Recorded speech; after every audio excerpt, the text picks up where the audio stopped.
फाटलो कितलोसोच काळ जालो भाजप सरकार आणि भारतीय भाषा सुरक्षा मंचामदी माध्यम प्रश्नावेल्यान तीव्र आंदोलन चालू आसा। पण सरकार काय हाचेर लक्ष दिवपाक तयार ना। म्हूण आता मंचान वेंचणूक लडोवन सरकाराक बुद्ध शिकोवपाचो निर्णय घेतला। शिक्षणिक माध्यम प्रकरणात सरकारान कसलीच भर दिल्ली ना हे लक्षात येतकर भारतीय भाषा सुरक्षा मंचान आता ह्या विषयाचेर सरकाराकडेन उलोवप बंद करचे असो ठाम निर्णय घेतला। मंचाच्या मागण्यांचेर आडनदर करपी सरकाराक आता धडो शिकोवपाचो निर्णय मंचान घेतला। येवपी 2017तल्या वेंचणुकेत भाजपा सरकाराक बुद्ध शिकोवपाची तयारी आता मंचान केल्या। ह्या वेंचणुकेत भारतीय भाषा सुरक्षा मंचान आपले उमेदवार वेंचणूक लडोवपाक तयार करपाचोय निर्णय घेतला। खंयच्या मतदारसंघात उमेदवार उबे करचे आणि कोणाक उबे करचे ह्या संदर्भात चर्चा चालू आसा।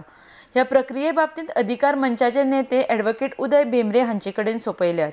हाका लागून ह्या विशयाचेर मंचाचे निमंत्रक प्राध्यापक सुभाष वेलिंगकार आणि ॲडव्होकेट उदय भेंब्रे हांच्या मदीं चर्चा चालू आसा। आवय भाशेत शिक्षण ह्या मुद्द्यावेल्यान चलिल्ल्या आंदोलनाक भाजप सरकारान दाद दिल्ली ना, म्हण मंचाचे आक्रमण चड आक्रमक जावन ह्या निर्णयाचेर पावला। आवय भाशेतच शिक्षण हो विशय आता प्राध्यापक सुभाष वेलिंगकर हांणी प्रतिश्ठेचो केला, म्हण मंचाक भाजपा आड वेंचणूक लडोवप हो एकच पर्याय आसा। इंग्लीश भाशेक दिवपी अनुदान सरकार जो मेरेन बंद करिना तो मेरेन मंचाक आता ही वेंचणूक लढयल्या बगर पर्याय ना।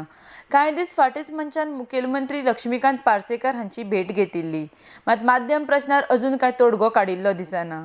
भाजप सरकार मंचान केल्लें आंदोलन आता कानामनार घेना, म्हण आता मंचान ह्या संदर्भात सरकारा कडेन उलोवप सोडलां। वेंचणूक लडोवप हो एकच मंचाचो ठाम निर्णय आसा। आरडेक्स गोवा ब्युरो रिपोर्ट।